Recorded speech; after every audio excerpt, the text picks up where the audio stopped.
everyone, welcome to our lab. I'm Dr. Moran Yassour from the Faculty of Medicine, and I want to show you around. Come on in.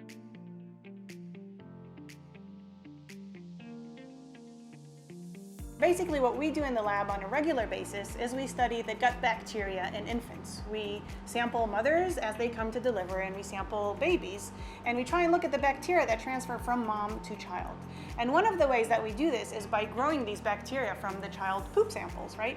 And so how do we do that? This is what's called an anaerobic chamber. And basically what you can see is that we put our hands inside with these gloves, and we grow bacteria in conditions that have no oxygen in them. And by doing this, we actually mimic the environment of the infant gut, and then we can study these bacteria in our lab. But now I want to show you the rest of my lab. So let's go and check that out. So this is, again, like the dirty part of our lab. This is what we call the microbiome. This is where the poop samples come out. And then from here on, we move to the wet lab side, which is this part here. This is where we do regular microbiology wet lab stuff. This is Yvonne, she's an MD PhD student in the lab. And then on this side here is where the computational students are staying, and maybe you can get a glimpse of Nadav, who's also an MD PhD student, also in our lab. So again, on a day-to-day, we study gut bacteria. But what happened is that suddenly COVID-19 started, and a lot of people in this faculty, the medical faculty, were trying to think about ways that we can help this effort. So I'm going to show you a little bit about what we did in this specific time.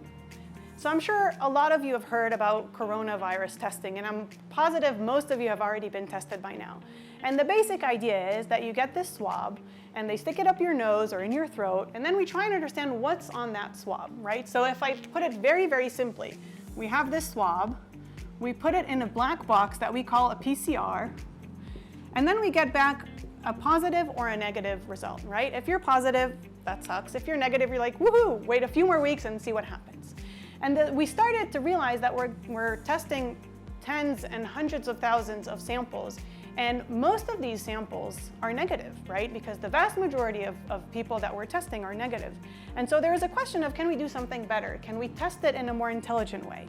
And so the idea here is that we went back to an approach that was developed in the 40s called the Dorfman pooling.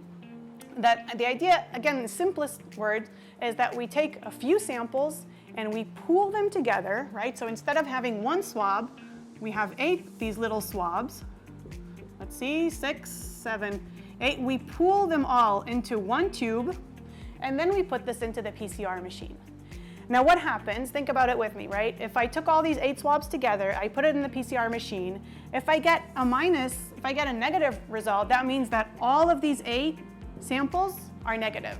And that's a really nice approach because it means that I saved, right, 7 test reactions. Instead of actually running this each one separately, I pool them all together and test them together. However, what happens if actually we get to the positive pool, right? So if now I have 8 samples, I pool them together and the result is positive, what do I do then? I really want to get back to the individuals that we tested and tell them you're positive and you're negative.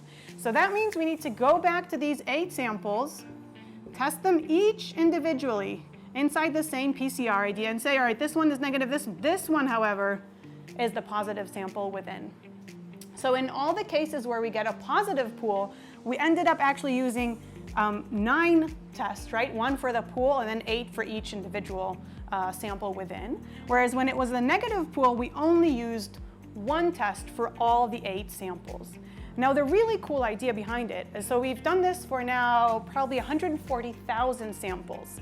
And when we analyzed all this now in retrospect, we see that by doing this approach, we saved 76% of the reactions. So let me put it in another way.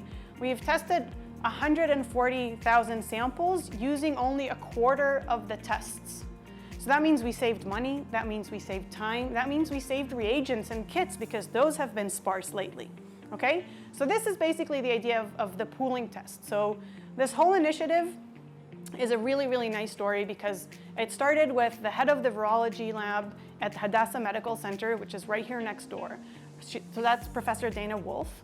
And together with Professor Yuval Dor, who is from the Faculty of Medicine, where I'm from, and they joined forces and said, look, there's so many people in this Faculty of Medicine that can do this PCR, right? We have a PCR in all of our labs.